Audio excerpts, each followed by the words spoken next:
Só que a autonomia dela se divide em 3 vertentes. Primeira vertente mais forte e é a diferença que dá entre as políticas e a administrativa. Autonomia política. Ah, é, Evandro? O que é autonomia política?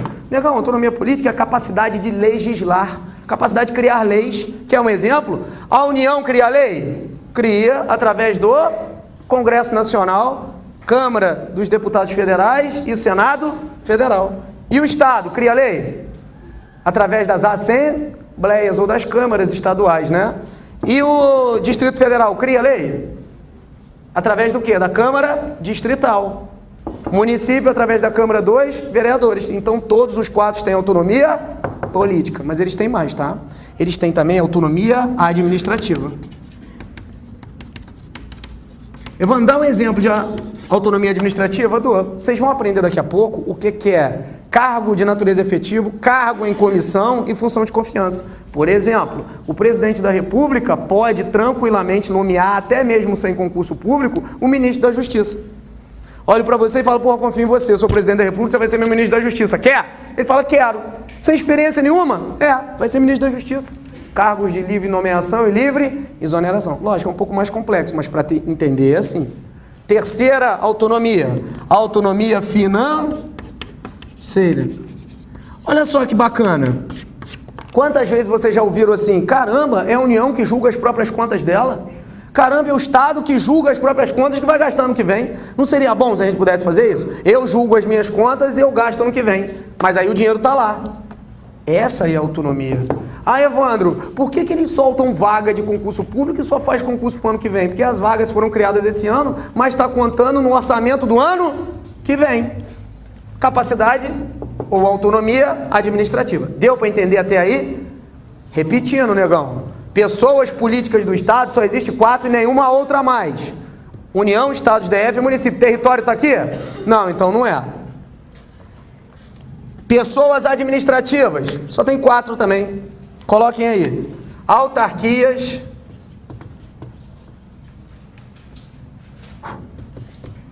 fundação pública, sociedade de economia mista, abreviei, tá? Quem quiser colocar, sociedade de economia mista e empresa pública. Evandro, o que elas têm? Elas têm autonomia também, olha aqui, autonomia.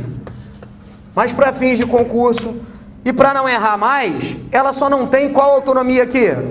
A primeira, autonomia política, é característica das pessoas políticas. O que ela tem? Ela tem autonomia administrativa, vou abreviar, ela tem autonomia financeira e ela tem autonomia orçamentária. Não interessa ficar sabendo um por um, só interessa que vocês entendam o que são pessoas políticas e pessoas administrativas.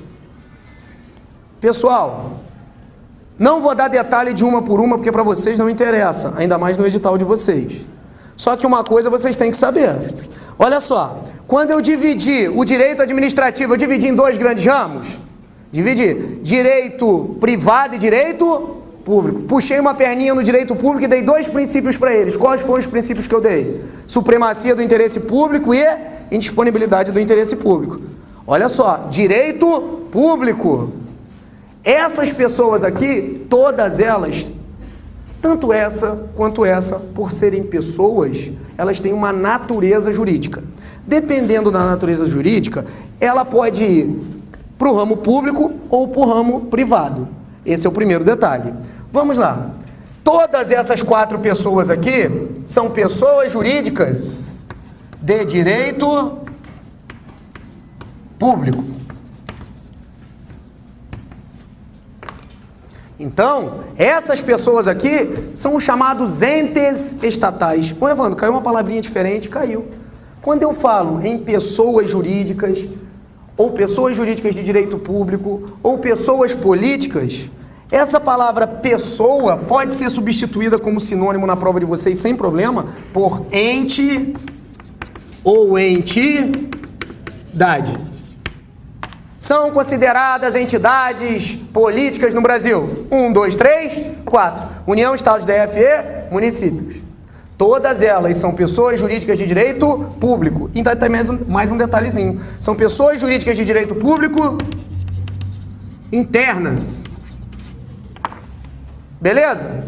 Agora, ali a gente faz uma diferenciaçãozinha, tá, meu povo? Vocês vão gravar da seguinte forma. A autarquia das pessoas administrativas é a única que tem personalidade jurídica de direito público. É a única. As outras 3 são consideradas pessoas jurídicas de direito privado.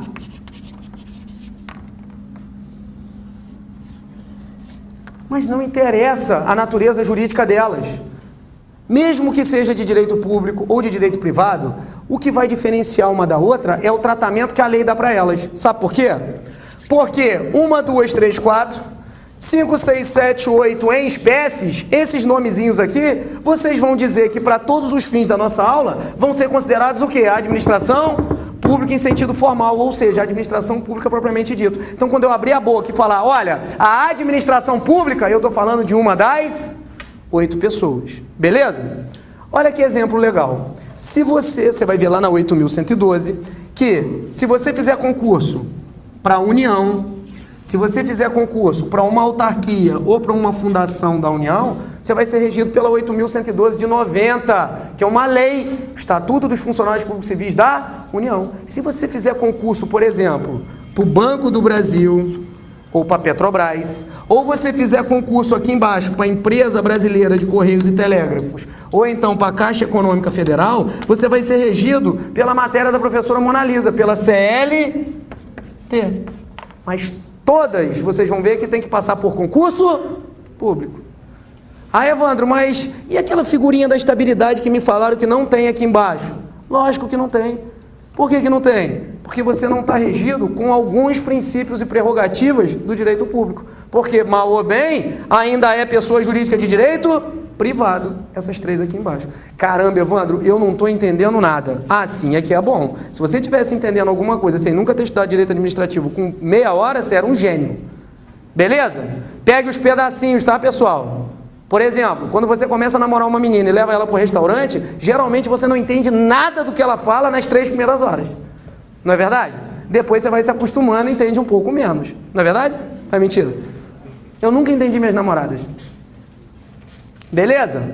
Vocês vão se acostumar comigo. Tem alguma dúvida até aqui ou não? Não, né? Então deixa essa parte e vamos ver agora o que é administração direta e administração indireta. Aí, Evandro, você está deixando um monte de detalhe para trás. Não estou não, negão. Se o conteúdo programático de vocês viesse assim, organização política administrativa da União, aí eu dava todos os detalhezinhos. Aqui você só tem que entender o que é administração pública. Tranquilo? Se eu perguntar para você, administração pública, quem é administração pública no Brasil? Você vai falar assim, pô, não lembro, mas são 8 pessoas. Pô, 4 das políticas e 4 administrativas. Quem são as políticas? União, Estado, DF e... Quem são as administrativas? Autarquia, Fundação Pública, Sociedade de Economia Mista e Empresa Pública.